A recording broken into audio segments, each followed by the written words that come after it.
Good morning मेरे प्यारे विद्यार्थियों। आज हम भारत के राष्ट्रपति जिसमें भाग 2 और इसके तहत जो राष्ट्रपति का इलेक्शन या राष्ट्रपति का निर्वाचन किस तरह से होता है हम उसका अध्ययन करेंगे।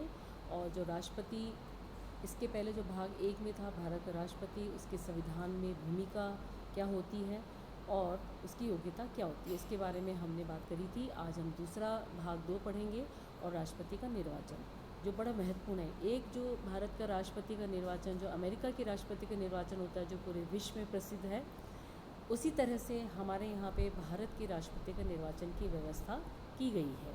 अमेरिका और भारत में तो निर्वाचन की स्थिति में बड़ा या फ़र्क है, लेकिन राष्ट्रपति के चुनाव के लिए अप्रत्यक्ष निर्वाचन की पद्धति को अपनाया गया है और यह चुनाव एकल संक्रमणीय मत पद्धति के आधार पर होता है। ये भारतीय राष्ट्रपति की एक याद रखने की चीज़ है कि राष्ट्रपति का जो चुनाव है वो अप्रत्यक्ष है, यानी हमने जिन विधायकों को चुनकर भेजा है वो विधायक राष्ट्रपति के चुनाव में भाग लेते हैं और ये चुनाव एकल संक्रमणीय पद्धति के आधार पर होता है। ये एक हमारा जो एक लाइन का क्वेश्चन होता है उसमें जनरली पूछा जाता है कि राष्ट्रपति के लिए कौन सी पद्धति को अपनाया गया है। तो दो चीज़ों की बात हमने ऊपर कर दी है। अब इसका जो राष्ट्रपति का निर्वाचन है वो है अप्रत्यक्ष निर्वाचन, है ना। और इसमें अप्रत्यक्ष निर्वाचन में एक निर्वाचक मंडल की व्यवस्था की गई है और निर्वाचक मंडल जो राष्ट्रपति का चुनाव करता है, इसमें 3 हमने इसके पार्ट लिए हैं। पहले भाग में तो आखिर निर्वाचक मंडल में कौन कौन होते हैं, तो संसद के दोनों सदनों के निर्वाचित सदस्य जिसमें लोकसभा और राज्यसभा आती है। फिर आता है राज्य विधानसभाओं व 70वें संवैधानिक संशोधन, ये बड़ा इम्पॉर्टेंट है। 70वां संवैधानिक संशोधन है, इसके अनुसार संघीय क्षेत्रों की जो विधानसभाओं हैं उसके निर्वाचित सदस्यों को इसमें शामिल किया गया है। अब आता है तीसरा, ये है दिल्ली और पांडिचेरी। अब हमने दिल्ली और पांडिचेरी क्यों है, क्योंकि इन दोनों ही केंद्र शासित प्रदेशों में विधानसभाओं का गठन किया गया है, इसलिए इसके जो निर्वाचित सदस्य हैं वो भी राष्ट्रपति के चुनाव में भाग लेते हैं। तो पहला जो पॉइंट आया था वो था संसद के दोनों सदन, राज्यों की विधानसभाएं और दिल्ली पांडिचेरी जो केंद्र शासित प्रदेश है उसमें विधानसभाओं की स्थापना की गई है, उसके निर्वाचित सदस्य। इनके निर्वाचन के संबंध में पंडित नेहरू ने बड़े सुंदर शब्दों में कहा कि राष्ट्रपति के निर्वाचक मंडल में संघीय संसद के साथ साथ राज्यों के विधानमंडल के सदस्यों को सम्मिलित कर इस बात का प्रयत्न किया गया है कि राष्ट्रपति का निर्वाचन दलीय आधार पर न हो और संघ के इस सर्वोच्च पद की वास्तविक रूप में राष्ट्रीय पद का रूप प्राप्त हो सके। ये किसने कहा है? पंडित नेहरू ने, जो इनके निर्वाचन संबंधी जो संवैधानिक व्याख्या की गई है उनको अपने सुंदर शब्दों में पिरोया है। अब ये जो एकल संक्रमणीय मत पद्धति यानी सिंगल ट्रांसफॉरेबल वोट, ये क्या है और इस पद्धति के द्वारा कैसे चुनाव किया जाता है, इसमें किन किन चीज़ों को शामिल किया गया है। तो इसका जो पहला आता है वो है संसद तथा राज्यों व संघीय क्षेत्रों को विधानसभाओं के निर्वाचित सदस्यों द्वारा राष्ट्रपति के चुनाव, जिसमें आनुपातिक प्रतिनिधित्व पद्धति के अनुसार एकल संक्रमणीय मत द्वारा देना होगा। इसको आप समझने की कोशिश करेंगे कि कौन है इसमें शामिल, संसद और राज्यों के संघीय क्षेत्रों की विधानसभाएं के निर्वाचित सदस्य। अब आता है दूसरा, चुनाव में मतदान गुप्त मतपत्र से होगा और चुनाव में सफलता प्राप्त करने के लिए उम्मीदवार के लिए न्यूनतम कोटा प्राप्त करना आवश्यक है। किसके लिए है?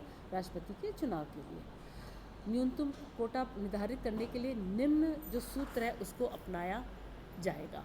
इस सूत्र को हमें बहुत याद करने की कोशिश करनी पड़ेगी। बहुत सिंपल सा सूत्र है ये। न्यूनतम कोटा, ऊपर लिखा गया है दिए गए मतों की संख्या, यानी कितने लोगों ने मतलब जो मत देंगे उनकी संख्या कितनी है, बटा निर्वाचित होने वाले प्रतिनिधियों की संख्या, यानी कौन से राज्य से कितने निर्वाचित सदस्य हैं और उसमें +1 कर दिया गया। ये इसका फॉर्मूला है।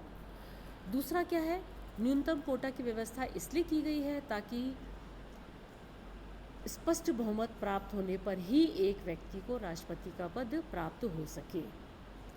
राष्ट्रपति का चुनाव अपने अनुच्छेद 54 में इसकी व्याख्या की गई है और इसका जो चुनाव का तरीका है वो क्या होगा, अप्रत्यक्ष रूप से होगा।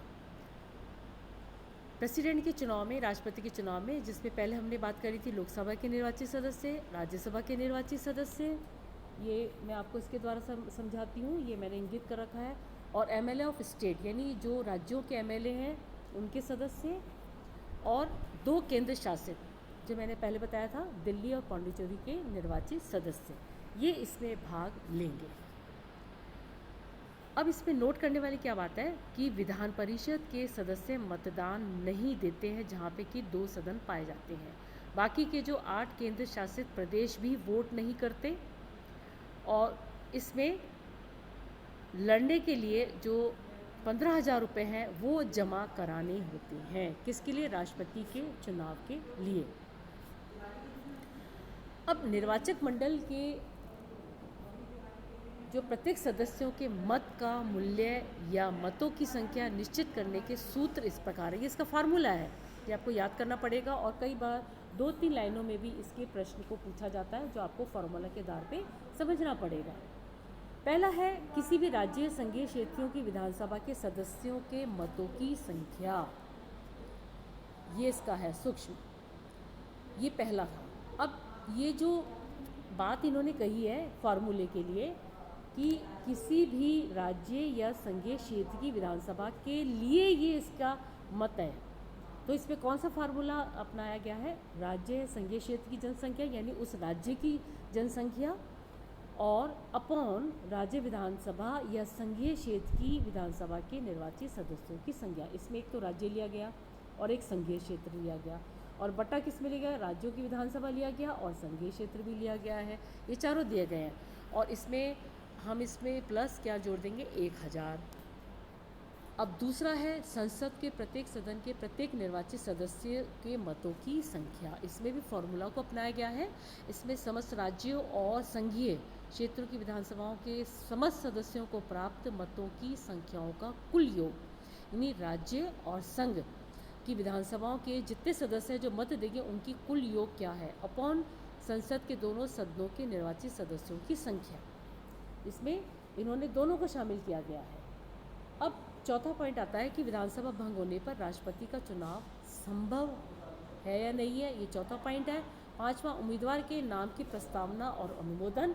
6ठा, राष्ट्रपति का चुनाव अप्रत्यक्ष, और 7वां, निर्वाचन पद्धति की आलोचना। ये जो इसके साथ साथ 4-5 सदस्य हैं, ये इन्होंने लेने की कोशिश करी है। ये राष्ट्रपति का जो निर्वाचन है इसकी संख्या है। अब निर्वाचन भंग होने पर राष्ट्रपति का चुनाव किस तरह से होगा? तो 1974 में जब राष्ट्रपति को चुनाव होना था तो गुजरात विधानसभा भंग हो चुकी थी। अब प्रश्न उठा कि क्या गुजरात विधानसभा भंग होने की स्थिति में राष्ट्रपति के चुनाव हो सकते हैं? तो इस संबंध में 1974 में अनुच्छेद 14 के अधीन सर्वोच्च न्यायालय से परामर्श मांगा गया, और ये कहा गया कि राष्ट्रपति का चुनाव वर्तमान राष्ट्रपति का कार्यकाल समाप्त होने के पूर्व होना चाहिए, और ये एक या एक से अधिक राज्यों की विधानसभा भंग होने की स्थिति में भी ये चुनाव हो सकते हैं, ये स्पष्ट कहा गया। फिर था कि उम्मीदवार के नाम की प्रस्तावना और अनुमोदन, कि राष्ट्रपति के चुनाव से संबंधित अन्य बातें राष्ट्रपति और उपराष्ट्रपति के निर्वाचन अधिनियम 1952 के अनुसार निर्धारित होती है। अब व्यवहार में अब तक राष्ट्रपति पद हेतु जो चुनाव हुए उसमें राष्ट्रपति पद के लिए उम्मीदवारों की एक लंबी पंक्ति और अन्य कठिनाइयों का अनुभव किया गया, और ये देखने में आया कि कुछ व्यक्तियों के द्वारा अपने आप को मजाक के रूप में इस महान पद का उम्मीदवार, मखौल के रूप में उम्मीदवार बना लिया गया। गैर गंभीर प्रत्याशियों को इन सर्वोच्च पदों से अलग रखने का प्रयत्न 1974 में किया गया था, लेकिन जब उसमें सफलता नहीं मिली तो इन गैर गंभीर प्रत्याशियों को सर्वोच्च पद के चुनाव से अलग रखने के इरादे से राष्ट्रपति द्वारा एक अध्यादेश जारी किया गया, जिसे बाद में संसद ने अधिनियम का रूप दे दिया। तो ये था हमारा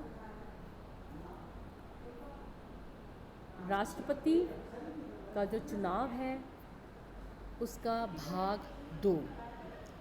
आगे इसके क्या अधिकार और शक्तियाँ हैं, हम भाग 3 में इसका वर्णन करेंगे।